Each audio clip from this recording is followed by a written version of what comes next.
back up to a more normal level usually takes some time, but once you correct the sodium, often the seizures do stop.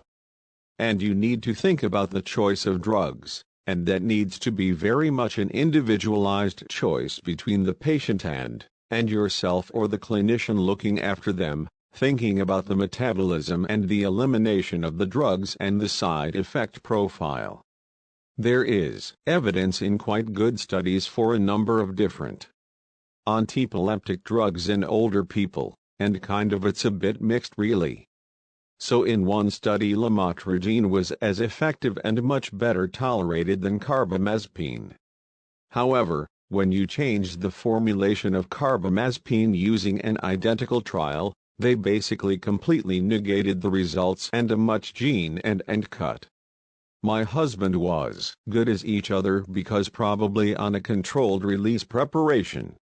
People actually taking the cup of a subpoena. There was a study in the States called the Veterans Administration Study and that looked at using lamotrigine, gabapentin and carbamazepine in older people in a randomized, double-blind design trial, and the seizure control was similar amongst all three treatment groups, but carbamazepine was significantly less well tolerated than the other two. Is interesting because we used gabapentin quite often for other reasons and I find it's not very well tolerated at all. Same here, which sort of tells you how well tolerated or not the antiepileptic drugs and the relative maintenance doses of lamotrigine and gabapentin were much lower and carbamazepine. So carbamazepine needed a higher dose and wasn't tolerated very well. And discontinuation rates therefore were sort of 12 and 20% with lamotrigine and gabapentin versus 30% with carbamazepine. And if you're going to use a medication, I would suggest cut my eyes open is lower down your list. Generally sodium valproate Endeavor, tiracetam also known as Capro are more favorable due to a number of factors. This is mainly because they have a better side effect profile and you don't need to do any therapeutic drug monitoring in for those two drugs. And if you want to, you can, if you want to.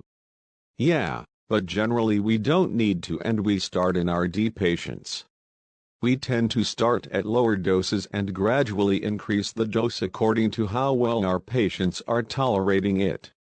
And how will we control the seizures, and older people tend to do better with the drugs than younger people. Yeah, that's good. Because treatment is usually lifelong in RD patients and any causal factors provoking development of epilepsy in old age are not likely to remit over the next few years of seizure freedom. So it's a good thing the drugs work better in them because they need them. Their surgery. We don't tend to see what I don't and see much surgery in my older patients that I have managed and taken care of. However, there is always an option of lobectomy and this should be discussed with again between the patient, the specialist and your surgeons to make sure this is the right thing to do. It's quite an unusual treatment here. Especially assistant. Yeah, and there is also though an important role for the wider MDT in managing people whoever, but let's see who happen to be older. So diagnosis of epilepsy will have a significant impact on that person as well as their families and carers near their independence. What they can do. A diagnosis of epilepsy at any age can be quite next significant event for as person in their life. So education and counseling directed at both the person and their families and carers through important, and that should happen at the same time that you're starting antiepileptic drugs. Epilepsy nurses play a really vital role in education and counseling, and all patients diagnosed with epilepsy should be referred on to them for further support, and the British Epilepsy Association in the UK is really good for support for patients and families. Everybody being aware of the DVLA guidance and responsibility to inform patients that they can't drive is really important, and we will put a link to that in the show notes because that kind of huge impact, yeah, and also in the show notes hope just put a little link to an article that's got some things that we should be talking to patients about once they've been diagnosed with epilepsy, such as informing the DVLA, but also things like they're going to take a bath to make sure until they're well controlled that there's someone around should they handle and yet do not love at all. So that they should they have a seizure? Whilst they're in the water, there's someone around to help. Yeah. Also thinking Now, this types of seizures focuses on more common than generalized seizures in the elderly. As we mentioned before, chemical manifestations of focal seizures are different in the LZ and or has less common and it presents. It is usually non-specific. So for example it may just be dizziness, and in my practice I've seen some patients just complain of some nausea or headache. Automotivations are usually not present and seizures may only present with a blank stare and impairment of consciousness. It's really important to remember that these are kind of rough guidelines and that one of the difficulties with epilepsy is the difficulty in diagnosis, and that actually, it can be really varied too. These are kind of the rules of thumb, but be aware that actually, if you're concerned about it, or referring on for further assessment is important thing to do. Now, the International League Against Epilepsy in 2017 classified seizure types in a new way. And essentially, the key section is, are they of focal onset or generalized onset? The general thinking is that if your epilepsy starts after the brain is fully matured, then actually, it's impossible to have generalized seizures de novo. So generalized seizures start in children and they have an epilepsy syndrome that goes through their life and may, well, become elderly. If someone develops epilepsy later in their life, generally they have a focal onset at the start. They may well have rapid generalization, so they will develop full tonic-clonic seizures. But nearly always is a focal onset because the commonest is a vascular problem. That is one specific bits of the brain that's not working. And so I think we should just think about the focal onset seizures, and there's a table like a flow chart really that's in the show notes, and you start off with a focal onset seizure.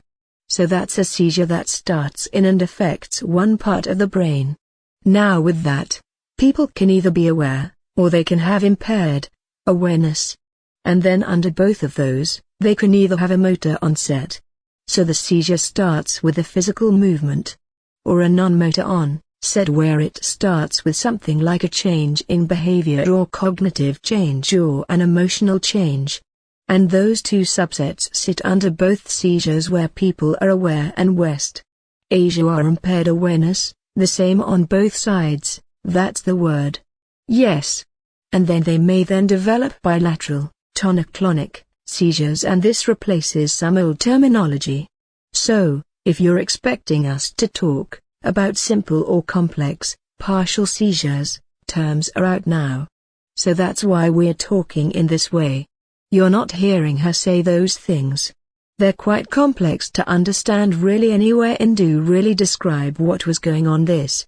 I think this is a much simpler neither service location. It is always about those of you that are used to using the term simple and complex it's always odds it to take a picture. So it gets but essentially focal or generalized onset. Are they aware or unaware? And do they have motor or non-motors onsets? Well, things that is quite striking, I think, with older adults, this is that their post-icting phase tends to be much longer than in younger adults. Real, I got it. Yes, stick to 4 days. Yes. Yeah. I've seen patients, only patients, with something called todspasis, where they are almost in a comatose state, and they're in that for I've seen patients in 3 days, who are still in that state, and it does take some time. And when you see those patients, you start thinking about non-epileptic seizures as well. But I have seen patients who've had generalized tonic-clonic seizure who then had a prolonged, Dr. First of your face. Yeah. And it looks very much like a hypoactive delirium. Yeah. So that's why it gets really difficult to tease apart. Sometimes with that seizure onset isn't the clinical differences between the motor or the non-motor sections are due to the anatomic origin of where the seizure is starting. So thinking now about causes, a big cause in an older adults is stroke, so about 20 to 50% of epilepsy and older adults, depending on the study that you look at, is related to cerebrovascular disease, and about 10% of patients are at risk of developing seizures within 5 years of their stroke, and it can occur with any type of stroke, so it can be an infarct, it can be hemorrhage, could be subarachnoid hemorrhage. Hemorrhagic strokes tend to be more associated with seizures and infarcts. So, of those presenting with seizures related to stroke, about 1/3 of patients who have a seizure earlier in their course, and about half of those who have what we would call a late post-stroke seizure or then go on to develop epilepsy longer term, and the predictors of which strokes will go on to cause seizures with ischemic strokes include severity, which usually relates to large size of the brain that's been infected by this stroke, embolic cause and involvement of the cortex hippocampus or multiple brain areas, and